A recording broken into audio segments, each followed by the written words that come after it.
ನಮಸ್ಕಾರಗಳು ಪ್ರೇಕ್ಷಕರ ನಮ್ಮ ದಿ ಮೀಡಿಯಾ ಚಾನಲ್ಗೆ ಮತ್ತೊಮ್ಮೆ ಸ್ವಾಗತ. ಫ್ರೆಂಡ್ಸ್, ಇಂದು ನಾನು ಹೇಳಲು ಹೋಗುತ್ತಿರುವುದು ಮರುಮದುವೆಯ ಹಾದಿಯಲ್ಲಿ ನಡೆಯುತ್ತಿರುವ ಒಬ್ಬ ಸ್ತ್ರೀಯ ಮನಕುಲಕುವ ಕಥೆಯಾಗಿದೆ. ಅವಳ ಹೆಸರು ಮಂಜುಳಾ ಅಂತ. ಮೂಲತಃ ತುಮಕೂರಿನವರು. ವಯಸ್ಸು 35 ವರ್ಷ ತುಂಬಿದೆ ಎಂದು ಕೂಡ ತಿಳಿಸಲಾಗ್ತಿದೆ.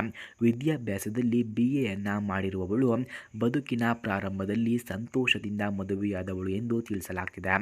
ಆದರೆ ಆ ಸಂತೋಷ ಹೆಚ್ಚು ದಿನ ಉಳಿಯಲಿಲ್ಲ. ಗಂಡನು ಅನಾರೋಗ್ಯಕ್ಕೆ ಒಳಗಾಗಿ 2 ವರ್ಷಗಳ ಹಿಂದೆ ಅವಳನ್ನು ಬಿಟ್ಟು ಹೋದನು ಎಂದು ಕೂಡ ತಿಳಿಸಿದ್ದಾರೆ. ಆ ದಿನದಿಂದ ಮಂಜುಳವಳ ಬದುಕು ಸಂಪೂರ್ಣ ಬದಲಾಗಿತ್ತು. ಅಳುವು, ಕಷ್ಟ, ಒಂಟಿತನ ಇವೇ ಅವಳ ನಿತ್ಯ ಸಂಗಾತಿಗಳಾದವು ಎಂದು ತಿಳಿಸಲಾಗ್ತಿದೆ.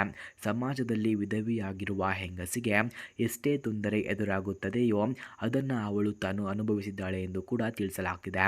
ಮದುವೆಯಾದರೂ ಬದುಕು ಇಲ್ಲಿ ಮುಗಿದು ಹೋಯಿತು ಎಂಬ ಭಾವನೆ ಅವಳಿಗೆ ಹೊತ್ತಿಗೆ ಕಾಡುತ್ತಿದೆ ಎಂದು ಕೂಡ ಹೇಳಿಕೊಂಡಿದ್ದಾರೆ.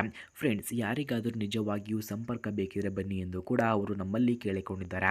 ಯಾರಿಗಾದರೂ ಇಂತಹ ಮಂಜುಳರವರ ಫೋನ್ ನಂಬರ್ ಅಥವಾ ಅಡ್ರೆಸ್ ನಿಮಗೆ ಬೇಕಾಗಿದ್ದರೆ ಮೊದಲು ನಮ್ಮ ಚಾನಲನ್ನು ಸಬ್ಸ್ಕ್ರೈಬ್ ಮಾಡಿಕೊಳ್ಳಿ.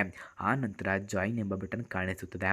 ಜಾಯಿನ್ ಬಟನ್ ಮೇಲೆ ಕ್ಲಿಕ್ ಮಾಡಿ ನಮ್ಮ ಮೆಂಬರ್ಶಿಪ್ಗೆ ಜಾಯಿನ್ ಆದವರಿಗೆ ಮಾತ್ರ ಇವರ ಫೋನ್ ನಂಬರ್ ಹಾಗೂ ಅಡ್ರೆಸ್ಸನ್ನು ನಾವು ನಿಮಗೆ 100ಗೆ 200% ಸೆಂಡ್ ಮಾಡುತ್ತೇವೆ. ಹಾಗೆ ಸ್ನೇಹಿತರೆ, ಆದರೆ ಅವಳಿಗೆ ಒಂದು ಆಶಯ ಕೂಡ ಇದೆ. ಬದುಕು ಇನ್ನೂ ಮುಗಿದಿಲ್ಲ, ಮರು ಮದುವೆ ಮಾಡಿಕೊಳ್ಳಬೇಕು, ತನ್ನ ಜೀವನವನ್ನು ಹೊಸದಾಗಿ ಕಟ್ಟಿಕೊಳ್ಳಬೇಕು ಎಂಬ ಕನಸನ್ನು ಕೂಡ ಕಾಳುತ್ತಿದ್ದಾರೆ.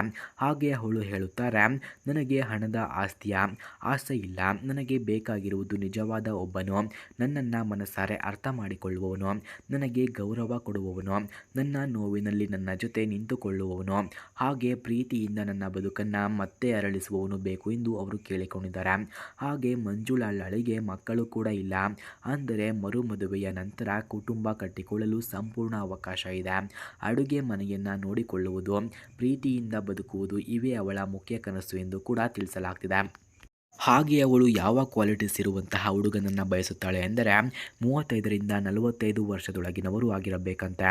ವಿಧುರ, ವಿಚ್ಛೇದಿತ ಅಥವಾ ಇನ್ನೂ ಮದುವೆಯಾಗದವರು ಇರಬೇಕು ಎಂದು ತಿಳಿಸಿಕೊಟ್ಟಿದ್ದಾರೆ. ಹಣದ ಬದಲು ಒಳ್ಳೆಯ ಹೃದಯ ಇರಬೇಕು. ಹಾಗೆ ಬದುಕನ್ನು ಸರಳವಾಗಿ ಸಾಗಿಸಲು ಸಾಥ್ ಕೊಡುವವರು ಇರಬೇಕು ಎಂದು ಕೂಡ ಕೇಳಿಕೊಂಡಿದ್ದಾರೆ. ಮಂಜುಳಾ ತುಂಬ ಸ್ಪಷ್ಟವಾಗಿ ಹೇಳುತ್ತಾರೆ, ಯಾರಿಗಾದರೂ ನಿಜವಾಗಿಯೂ ಸಂಪರ್ಕ ಬೇಕಿದ್ರೆ ಬನ್ನಿ. ಹೌದು, ಪ್ರೀತಿಯ ಹಾದಿಯಲ್ಲಿ, ಮರು ಮದುವೆಯ ಹಾದಿಯಲ್ಲಿ ಅವಳಿಗೆ ಒಬ್ಬ ಒಳ್ಳೆಯ ಸಾಥ್ ಬೇಕಿದೆ. ಅವಳ ಕತೆ ಕೇಳಿದ ಮೇಲೆ ನಿಮಗೆ ಹೇಗನಿಸುತ್ತದೆ ಕಮೆಂಟ್ ಬಾಕ್ಸ್ನಲ್ಲಿ ಬರೆಯಿರಿ. ಮತ್ತಷ್ಟು ಹೃದಯಸ್ಪರ್ಶಿ ಪ್ರೊಫೈಲ್ ಕೇಳಬೇಕಾದರೆ ನಮ್ಮ ದಿ ಮೀಡಿಯಾ ಚಾನಲ್ಗೆ ಸಬ್ಸ್ಕ್ರೈಬ್ ಮಾಡಿಕೊಳ್ಳಿ. ಫ್ರೆಂಡ್ಸ್, ಯಾರಿಗಾದರೂ ನಿಜವಾಗಿಯೂ ಇವರ ಫೋನ್ ನಂಬರ್ ಅಥವಾ ಅಡ್ರೆಸ್ ನಿಮಗೆ ಬೇಕಾಗಿದ್ದರೆ ಮೊದಲು ನಮ್ಮ ಚಾನಲನ್ನು ಸಬ್ಸ್ಕ್ರೈಬ್ ಮಾಡಿಕೊಳ್ಳಿ. ಆ ನಂತರ ಜಾಯಿನ್ ಎಂಬ ಬಟನ್ ಕಾಣಿಸುತ್ತದೆ. ಜಾಯಿನ್ ಬಟನ್ ಮೇಲೆ ಕ್ಲಿಕ್ ಮಾಡಿ ನಮ್ಮ ಮೆಂಬರ್ಶಿಪ್ಗೆ ಜಾಯಿನ್ ಆದರೆ ಮಾತ್ರ ಇವರ ಫೋನ್ ನಂಬರ್ ಹಾಗೂ ಅಡ್ರೆಸ್ ನಿಮಗೆ ದೊರಕುತ್ತದೆ. ಧನ್ಯವಾದಗಳು.